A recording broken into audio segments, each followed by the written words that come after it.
I've mentioned this one several times. I'm sure you've heard it. But essentially, he's at his comms, and suddenly everything starts spouting out gibberish. All the communication, incoming communications, are incomprehensible. And then he hears someone screaming on the intercom, "It's God, it's the end of the world." That gets his attention. He goes outside and he sees this, which is depicted here by Alan, this glowing, very similar to what Andrew Bloxham in 1825, 150 years earlier, described. I think quite similar. Kopp actually said this thing gave off about half the strength of sunlight. So it's pretty bright. And it's a sphere that pulsed from yellow to orange and back again. No sound.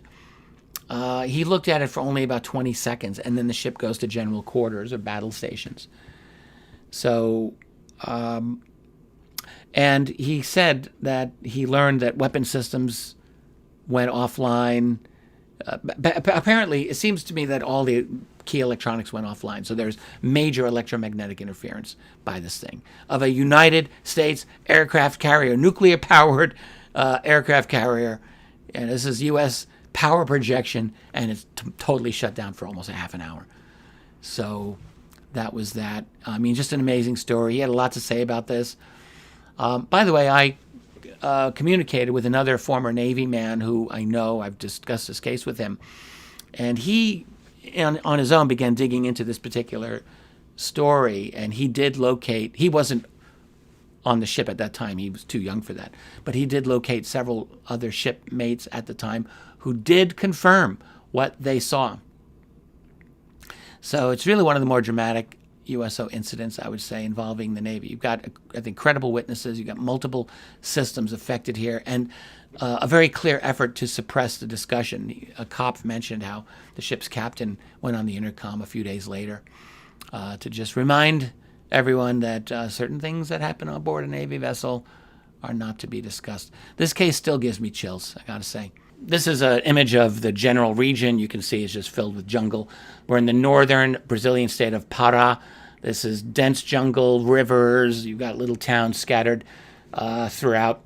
It's a region largely cut off from the rest of the country. Even today, I think, in the 1970s, it was even more so. So no cell phone towers, no quick way to call for help. You are on your own out here. Now, the people in this region, you're talking fishermen, farmers, laborers. For years, they had been talking about strange lights in the sky. These were lights that didn't behave like airplanes or stars. They came close, they hovered. Sometimes they would shine beams down at people, especially at night. And they had a local name for it, Chupa-Chupa. That means suck in Portuguese. The term was used because people believed these things were literally draining blood or sucking blood from victims. The reports go well back before 1977, but they were sporadic, a little more localized, and not very well documented either, it has to be said. So this is all pre-internet. And even like the local newspapers very seldom would take these stories seriously. But the witnesses did not seem to be joking. So we now know that throughout 1976 and into early 1977, sightings began increasing in a way that no one was able to have predicted. In Colares, it really became most intense. So here's a region known as Bao do Sol, very much part of this whole region. Another town called Mosqueiro and Viseu.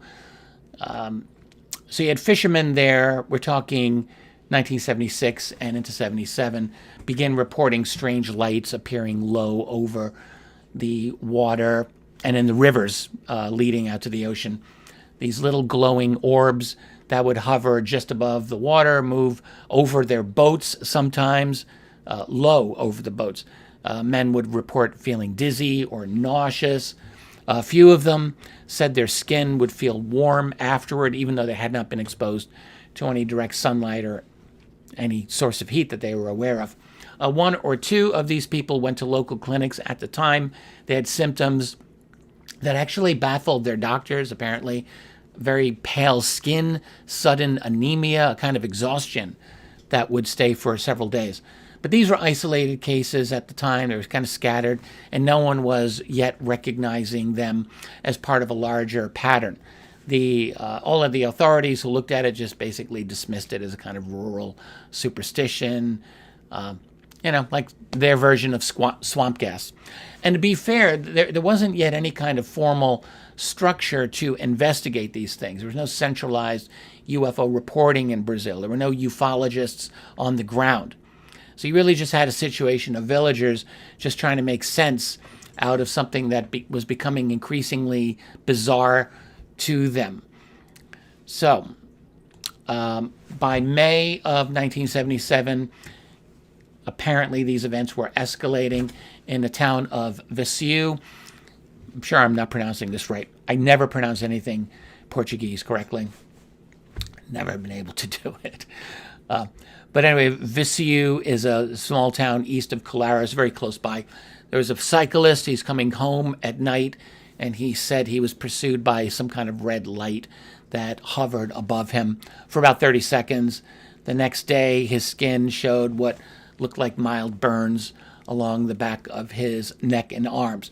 And around the same time in Mosqueiro, another nearby town, there's a couple, they're sleeping in their home, and they were hit by a beam that passed through their wooden roof and hit them directly. So the woman suffered this kind of strange burning sensation and disorientation. The man was left semi-paralyzed for several hours. By the way, we're going to come back to paralysis cases. This really does come up quite a bit. Neither of them could explain what happened, and their symptoms didn't really match any known illness or injury. So what's important here is that the descriptions were already becoming precise and consistent. The beams were narrow. The beams were silent. They often entered homes through solid material. Victims often felt stunned or burned or drained, sometimes all at once. The local doctor, her name was Dr. Weleed Sessim Carvalho. She was one of the first professionals to start taking notice. She began logging the symptoms, even though her supervisors discouraged her from doing this. But her records would later become very important to understand the scope of what was going on in Colares. But in May, this is just a rising trend, basically. This is all unofficial, unacknowledged. No one really knew what it was. People were becoming afraid, but they still thought maybe this will blow over. I think they had no idea how much worse it would get. So during the summer of 1977, there was more bizarre aerial activity becoming more common across these coastal towns in Pará, including Colares. By the summer, the reports were starting to come in almost nightly. Again, small craft flying low, giving off colored lights, sometimes hovering silently over people's houses. People already were starting to change their behavior. You had families starting to sleep in groups, sometimes pulling mattresses into a single room. Lights were left on all night until it became clear that the lights might be attracting the phenomenon. People didn't really know how to react to this. And that was when they started shutting off lights entirely after sunset, actually putting entire neighborhoods into darkness out of terror. People stopped going out at night. Fishermen started to avoid doing their morning fishing. So in Mosqueiro in August of 1977, you have a situation where a young couple is out walking at night near a lagoon, and they were chased by a bright, fast-moving light that emerged from the water. It chased them for about 500 meters, and then it veered off. Their description of it was metallic under the light, so it suggests some kind of solid craft. No injuries in this case, but they were kind of freaked out. Let me do that. There we go. Here we are. There's no audio here, so this is clip number 1. I was actually not able to see anything here on clip 1. If you can see it, please tell me where. I've looked many times. I've had no luck, but apparently there's something in there. Clips 2 and 3 are better, so check out number 2. You see the round object in the top of the screen there. It makes a turn and goes right across the screen. And this is contrast enhanced. I think this one is. And they did AI enhancement, you know, for what it's worth. I think it's useful. There's a little bit of a distortion there. And here's the third clip. This one's quite interesting. That turn, it just appears. It's very bizarre to me. They're going to show it again in a different enhancement. And watch how it makes this turn. It's almost like it jumps. Right there. That's very bizarre. I don't really know if anyone has analyzed that or discussed it. I don't know what to make of that. Could the object simply jump like that or not? I don't really know. So, I mean, overall, when you look at this, it's not blurry. It doesn't seem indeterminate. It seems very large. It seems dark. It seems very clearly disc-shaped, at least to me. You get sharply defined outlines there. It seems to be that it might have been hovering, certainly hiding within the clouds, and then it moves. It does that almost like a right-angle turn, and there's no evidence of any conventional propulsion that I could identify. No wings, no rotors. Apparently, there was no sound that was detected. There's no heat plume.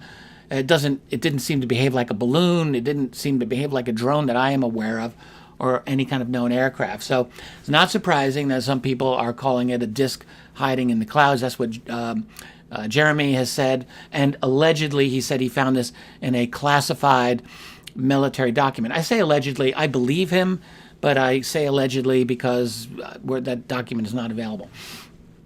So he says that this document accompanied the footage from when he received it anonymously. So he has not released the full contents, but he does say that it includes specific designations of the object as a disk, mentions of no infrared or thermal signature, and references like how the object seemed to manipulate cloud behavior. So if that's all true, then you've got military observers who not only saw what we just saw, but they would have taken it seriously. As far as where this thing was, I think people seem to agree, but there are a little bit of competing claims, and I'm not totally satisfied that they've been worked out. So a user on Metabunk, that is basically a skeptical website. A lot of you are familiar with it. This seems to be the leading candidate. I've got it circled there. So that puts it at 38.0483 north, 71.2993 east. That puts it right in the Khyber Pass region. That's a famous, historically important. Alexander the Great went through there. So it's along this mountainous border of Afghanistan and Pakistan. I will just mention, by the way, the Khyber Pass is very historically sensitive. It's a zone of long-standing military surveillance.